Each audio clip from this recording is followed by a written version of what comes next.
Halo semuanya, kembali lagi di Scary Stories.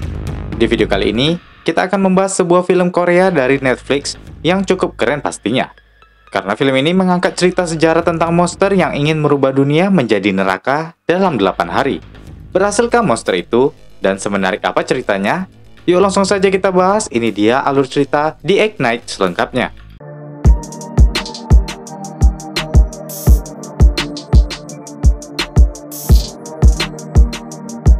2500 tahun yang lalu, ada satu monster yang telah membuka gerbang neraka yang akan menimbulkan penderitaan bagi manusia. Kemudian Sang Buddha muncul di hadapannya dan mengambil mata hitam dan merahnya yang merupakan sumber kekuatan si monster. Tapi kedua bola mata itu terlepas dari tangan Buddha dan melarikan diri. Mata hitam berhasil didapatkan dan dikurung dalam peti sarira.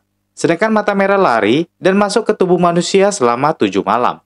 Dan malam ke-8, mata merah kembali karena dia terus diincar. Dia merasa tak akan bisa kabur. Namun dia hanya berpura-pura menyerah. Mereka dikurung terpisah dalam peti sarira dan disembunyikan satu ke gurun barat dan satu di tebing terjal di timur. Sang Buddha bilang ke muridnya, kalian harus pastikan mereka tak akan bertemu lagi. Ribuan tahun kemudian, tepatnya pada tahun 2005, di perbatasan India-Pakistan, seorang profesor bernama Kim berhasil menemukan lokasi peta sarira yang berada di gurun barat. Jika Kim berhasil mendapatkannya, dia bisa membuktikan bahwa legenda Sutra Intan benar adanya. Dengan timnya, dia berhasil mendapatkannya. Berita tentang penemuan pusaka legenda sutra pun tersebar. Namun hasil evaluasi mengumumkan, Profesor Kim diduga sengaja memanipulasinya. Ia akan dijatuhi hukuman namun dia tidak terima. Karbon di peti sarira disebut sintetis. Berita itu menjadi heboh. 14 tahun kemudian, tepatnya di tahun 2019, gerhana bulan merah akan terlihat mulai jam 1 nanti selama 2 jam lamanya. Profesor Kim kini terlihat tak dihargai dan dicap pembohong. Dia yang kesal berencana untuk membangkitkan si monster dan untuk membuktikan legenda itu nyata dan apa yang ditemukan bukan buatan. Dia mencoba ritual dengan mantra yang ditemukannya di gurun. Dan hal itu bisa membangunkan si mata merah di gerhana bulan malam ini. Dan setelah bangkit, dia akan mencari mata hitam. Ketika mereka bertemu, dunia akan kembali seperti neraka. Yang ada hanya rasa sakit dan kegelapan. Dia pun menggunakan darahnya untuk membangunkan si merah. Namun tidak terjadi apapun. Sampai dia berniat untuk bunuh diri karena merasa sia-sia.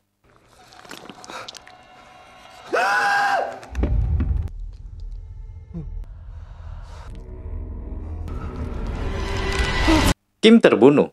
Di Gwangju, seorang biksu pelindung mata hitam bernama Ha Jung merasakan kebangkitan mata merah. Dia menggeser patung Buddha yang terdapat peti sarira mata hitam. Dia berniat untuk menggagalkan si merah untuk menapaki 8 hari penyatuannya. Di hari pertama, jalan mata merah mencari si hitam. Kita diperkenalkan seorang mantan biksu bernama Sun Hua yang bekerja di bangunan. Kembali ke Gwangju, kita diperkenalkan dengan murid biksu Ha Jung yang bersumpah diam untuk meditasi selama 2 tahun bernama Changsuk. Dia sangat setia kepada Ha Jung. Ha Jung yakin Changsuk merasa sulit dengan sumpah itu. Changsuk tanya, kapan dia bisa berhenti?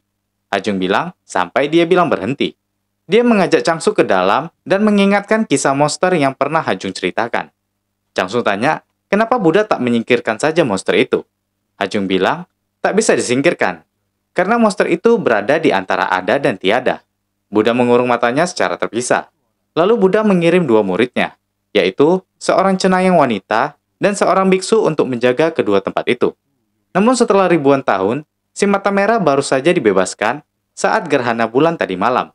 Dia akan melewati 7 batu pijakan selama 7 malam untuk menemukan si mata hitam. Jika mereka bersatu di malam ke-8, si monster akan kembali dan tak terkalahkan.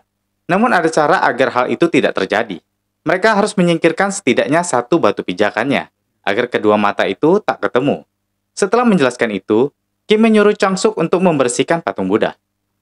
Di Cilgok, Gyeongsang Utara, seorang pemburu tak sengaja melihat seseorang di tengah hutan. Dia adalah mata merah yang merasuki Profesor Kim.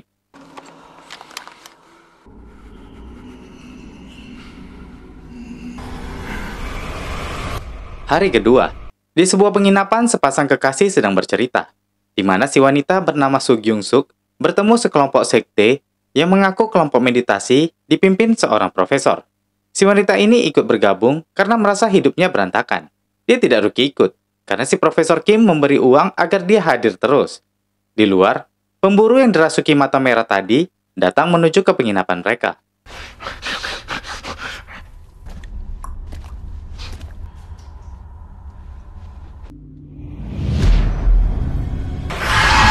Changsuk yang sedang tidur dibangunkan Biksu Hajung untuk menemukan Biksu Sunhwa dan mengatakan padanya bahwa monster itu telah datang. Paginya saat terbangun, dia melihat Hajung tak bergerak. Dia meninggal dalam bentuk meditasi di kamarnya dengan peti sarira di sampingnya. Di hari ketiga, seorang detektif bernama Ho Tae Kim datang ke penginapan tempat kejadian semalam. Dia meminta anggotanya untuk memotret petunjuk yang ada. Motel itu cukup terpencil dan tak banyak tamu yang datang. Saat kejadian tadi malam, pemiliknya sedang tidur. Mayat pria berada di dalam kamar mandi, sedangkan si wanita menghilang. Di CCTV terlihat wanita itu meninggalkan motel. Barangnya masih tertinggal dan dia tengah dicari. Tersangkanya sendiri juga berada di kamar itu. Keadaan tubuhnya bagus saat masuk ke hotel dari CCTV. Namun sekarang sangat kering dan mengerikan. Kembali ke Changsuk. Hajung yang telah meninggal akan segera dikremasi. Changsuk bertanya ke seorang biksu penjaga, di mana Biksu Sunhwa berada. Dia ingat pesan Hajung untuk bertemu Sunhwa dan menyampaikan pesan tentang monster. Setelah si biksu beritahu, Changsuk pun mengumpulkan uangnya dan membawa peti sarira mata hitam, serta menuliskan pesan kalau dia akan kembali sebelum kremasi. Dan malam itu, dia pun pergi mencari mantan biksu Sunhwa. Mantan biksu Sunhwa atau nama aslinya Park Jin-so sendiri, di rumahnya sedang berkomunikasi kepada roh-roh yang marah kepadanya karena tidak bisa membantu mereka ke akhirat. Di hari keempat, saat Changsuk di terminal Daejeon, tak sengaja kertas pesannya terjatuh, dan saat dia lihat ke kursinya, tasnya yang berisi peti sarira telah hilang. Lalu ada seorang wanita yang tiba-tiba menghilang dari pandangannya. Di kantor polisi, mayat Soo Gyung-suk ditemukan di toilet umum dengan kondisi kering juga.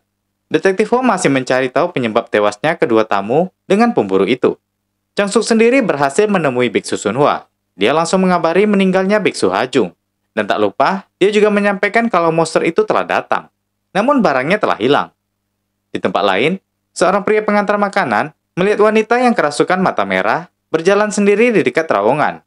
Dia turun dan mengenali kalau wanita itu dari kelompok meditasi juga. Namun dia sedikit aneh.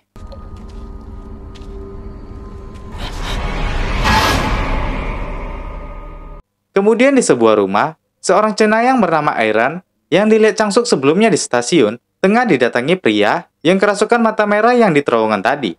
Dia mendekati dengan memberikan semangkuk darah.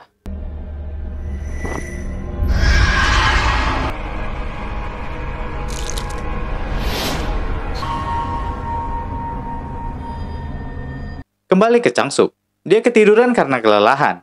Saat itu, Jin-so berbicara dengan roh Hajung yang mengikuti Changsuk. Hajung mengingatkan kalau Jin-so memang bertakdir membantu para arwah sampai ajalnya tiba. Dia juga bilang kalau si monster telah melompati batu pijakan, dan pijakan terakhirnya adalah seorang cenayang. Hajung meminta Sunhwa untuk segera menemukan cenayang itu dan membunuhnya sebelum ditemukan si monster. Besoknya di hari kelima, Sunhwa pun bersiap membawa tasbih dan kampak dari Hajung yang memintanya menjadi penerus untuk menemukan si cenayang. Dia juga melihat baju bekas anak kecil bersama sebuah surat untuk dirinya. Dan setelah itu, dia pun pergi dengan Changsuk. Dia memilih peralatan dan juga sepatu untuk Changsuk. Changsuk yang senang, tersilap mengatakan terima kasih, membuatnya membatalkan sumpah diamnya. Setelah ke lokasi tempat cenayang, mereka tidak menemukannya. Sampai seorang warga bilang kalau dia telah pindah ke Daegu setahun yang lalu. Detektif Ho mendapat informasi dari ahli forensik kalau di kepala semua korban terdapat lubang. Dia sedang ke TKP seorang korban lagi di dekat terowongan, yaitu wanita yang diduga anggota meditasi semalam. Saat dilihat, wanita ini juga mengering dan memiliki lubang di kepalanya. Di terminal menuju ke Daegu, Jin-so lagi melihat surat dan baju itu. Isi suratnya dari seorang wanita yang mengatakan dia memilih mati untuk menebus perbuatannya. Walau malu, wanita itu meminta Jin-so untuk menjaga putranya Changsuk. Jin-so pun teringat kecelakaan yang pernah terjadi yang mengakibatkan meninggalnya istri dan anaknya. Hingga dia berusaha membunuh anak laki-laki wanita itu yang ternyata adalah Changsuk untuk membalas perbuatannya. Di hari ke-6 saat terbangun, Jin-so berusaha meninggalkan Changsuk karena tahu dia anak wanita itu. Namun dia kembali lagi dan bertanya, apa benar Biksu Hajung menyuruh Changsuk bersamanya? Changsuk menggelengkan kepala yang menandakan itu tidak benar. Itu hanya keinginan dia. Jin-so bilang, mereka harus segera mencari cenayang itu. Mereka pun berpencar, hingga Jin-so melihat berita wanita yang mati tak wajar di terowongan Daegu. Sedangkan Changsuk menemukan rumah Cenayang itu. Ketika hujan, pintunya pun dibuka. Jinso yang menuju ke terowongan dilihat oleh detektif Ho. Jinso langsung merasa kehadiran roh di terowongan itu. Ho turun dan meminta KTP Jinso. Saat dia menyuruh cek timnya, satu mayat lagi dikabarkan telah ditemukan dekat Daegu. Saat ia kembalikan KTP-nya, Ho ingin melihat isi tasnya.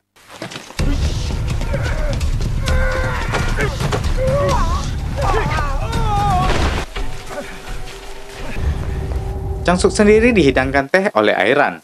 Dia tanya, apakah kita pernah ketemu? Wanita itu menggeleng menandakan tidak. Setelah hujan berhenti, dia pun pamit dan keluar kembali. Di luar, dia melihat seorang anak SMA yang kerasukan mata merah berdiri menatapnya.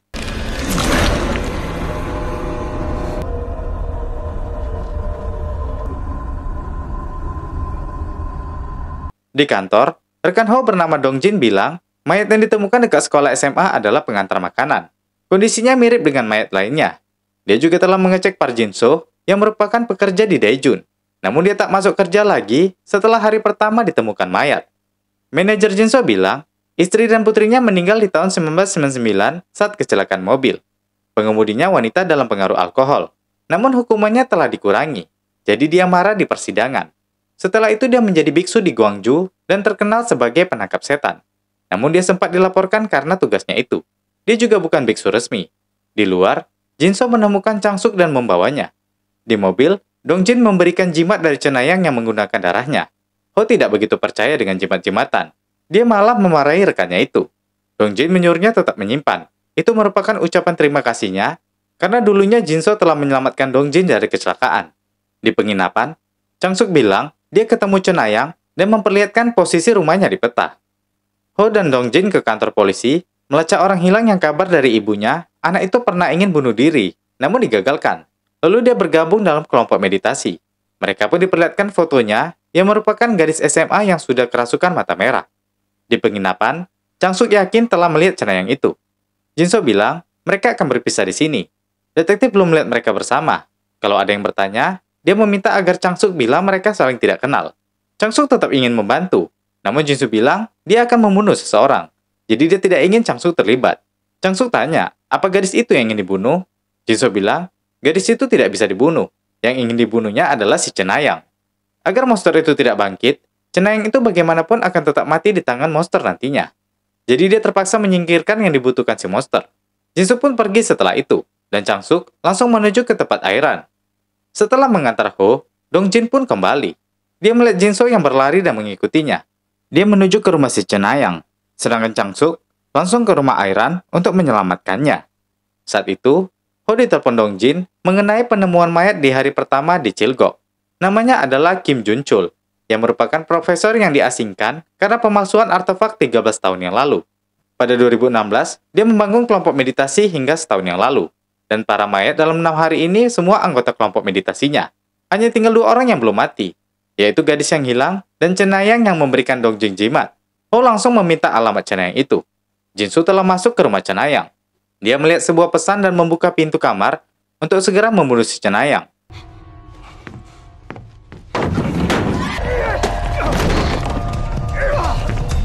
Ternyata Ho telah berada duluan di rumah itu untuk menghentikan Jin-soo. Namun saat itu gadis SMA yang kerasukan hadir mencari si Cenayang.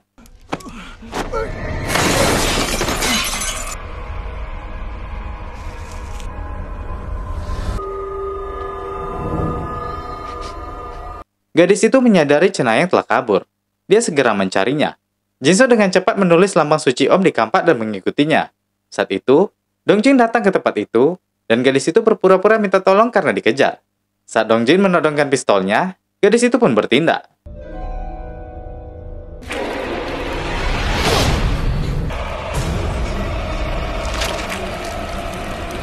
Setelah mata merah berpindah ke Dongjin, gadis itu pun mengering. Dan Dongjin siap menyerang Jin-soo.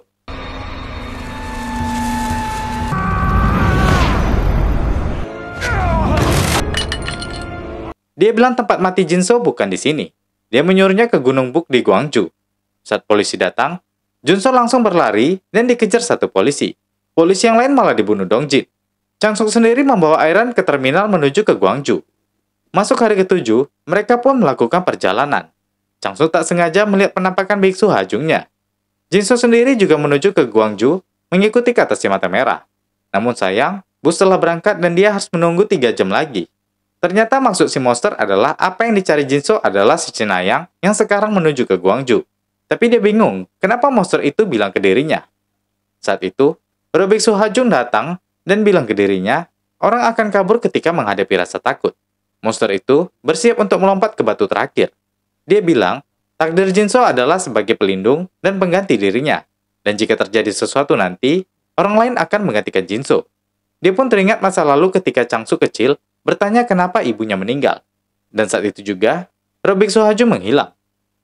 3 jam telah berlalu. Dia pun menuju ke Guangzhou. Dongjin yang kerasukan sendiri juga sedang menuju ke Gunung Buk. Changsu dan Airan telah sampai ke Guangzhou dan menuju ke Gunung Buk. Setelah Dongjin sampai, dia langsung ke kuil biksu Hajung. Dia membunuh biksu penjaga dan mendatangi mayat Hajung yang belum dikremasi. Dongjin bilang, si cenayang akan ke sini membawa peti sarira mata hitam. Apa yang akan kamu lakukan? Changsu dan Airan masih sampai ke hutan. Mereka beristirahat di sebuah rumah hutan. Dan Jinso yang telah sampai langsung mengikuti ke rumah itu. Dan saat dia buka pintu, dia bertanya kenapa Changsu sendirian. Detektif Ho yang menyelamatkan cenayang yang asli mengatakan Airan adalah hantu. Si cenayang ini juga ikut dalam kelompok meditasi. Namun hanya dia yang bisa melihat Airan. Airan bercerita kepadanya kalau dia dulunya teraniaya. Dia percaya kalau hidupnya terkutuk dan berharap semuanya berakhir. Hingga seorang pria datang seperti pahlawan, yaitu Profesor Kim. Kim mengajaknya ikut dengannya dan menganggapnya sebagai anak. Tapi kebahagiaan itu hanya sementara. Karena kemudian, saat Kim dihujat massa karena dia dicap pembohong, menjadikannya terobsesi untuk membuktikan legenda sutra tentang mata merah. Airan menjadi tertekan karena dia diminta untuk mempercayainya. Karena Airan sangat sayang kepada Kim, dia pun rela menjadi pelayan mata merah.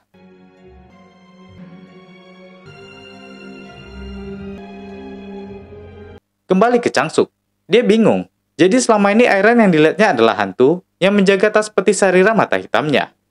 Cenayang ini juga bilang kalau dia yang memberi jimat ke Dongjin dan membuatnya secara tidak langsung menjadi anggota kelompok meditasi atau batu pijakan monster. Tidak ada anggota kelompok yang sadar kalau mereka hanya dijadikan batu pijakan monster. Mereka sebenarnya adalah orang-orang yang dikumpulkan Kim karena merupakan orang yang gagal mati pada takdirnya. Semuanya melalui perantara Airan untuk melewati batu pijakan agar bertemu mata hitam dan membangkitkan si monster. Dan tiba-tiba terjadi sesuatu ke cenayang ini. Dia bilang, Airan telah menyuruhnya bertahan di sini agar tetap hidup. Dongjin juga orang yang digagalkan kematiannya oleh detektif Ho, padahal waktu itu sudah ajalnya. Jadi dia dijadikan korban oleh monster. Dia meminta Ho segera ke Gunung Buk untuk menuju ke sang pengendali. Changsuk diminta Jinso untuk memasang perangkap agar dapat menangkapnya. Jinso akan menjadi umpan. Dia meminta agar Changsuk mengikuti perintahnya. Dia menuliskan mantra di baju Changsuk dan memintanya jangan dilepas. Setelah memasang perangkap, Changsuk tanya, apa yang terjadi jika peti sarira mata hitam terbuka? Jinso bilang, si merah dan hitam akan bersatu yang merupakan rasa cemas dan penderitaan. Mereka akan menjadi monster yang membuat dunia menjadi neraka. Detektif Ho pun sampai pada malam itu di Gunung Buk di dekat mobil mereka. Dan tepat tengah malam masuk hari ke-8, Dongjin yang telah dirasuki segera menuju ke hutan. Jinso membacakan mantranya, sedangkan Changsuk bersembunyi. Dongjin pun datang. Changsuk dengan cepat memasang perangkap.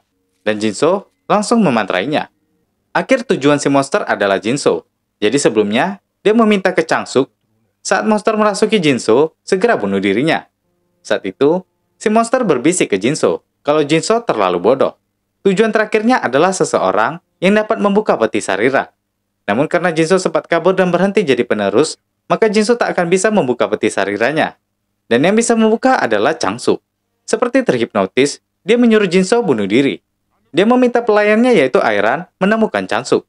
Airan yang menjadi budak pun datang ke arah Changsuk dan membuka baju mantranya.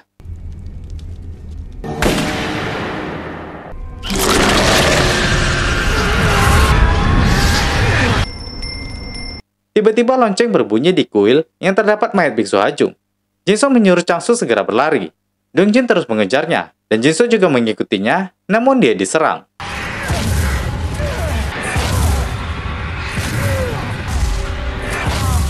Changsuk bertemu si detektif Ho. Ho mendekati Dongjin, namun dia tidak bisa membunuhnya karena jimat yang disimpan Ho. Sesaat Dongjin sadar, dia menyuruh Ho pergi dari sini. Saat mata merah kembali, dia mendekati Changsuk.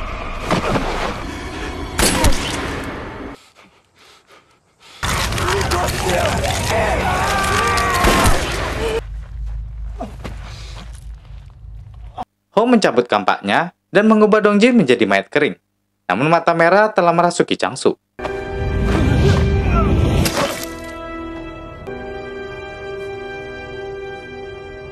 Dia mendekati Jinso. Jinso meminta dia dibunuh, tapi jangan sakiti Changsu. Si mata merah bilang, anak ini adalah anak dari wanita yang kau benci. Kenapa kau lupa tentang itu? Dia pun membuka peti sarira mata hitamnya.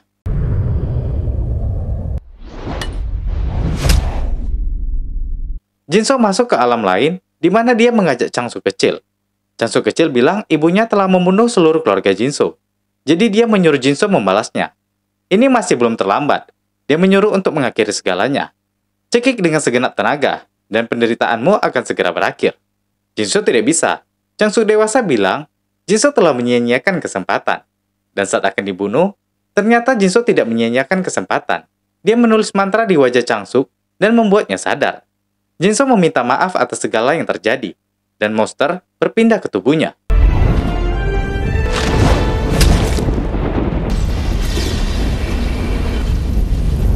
Akhirnya Jinso mengerti makna dari kehidupan. Karena makin dalam penderitaan, maka akan semakin bebas dari penderitaan itu sendiri. Hidup merupakan sesaat. Cita-cita dan angan akan hilang dalam sekejap waktu. Namun semua yang dijalani akan memiliki arti tersendiri. Setelah mengerti itu, dia pun terbangun dari penderitaannya.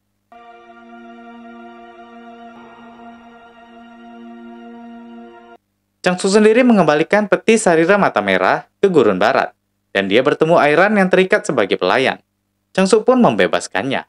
Dan cerita berakhir di sini, guys. Nah guys, itu tadi alur cerita di Ignite selengkapnya. Terakhir saya Jiwa, terima kasih sudah menonton dan sampai jumpa di video berikutnya.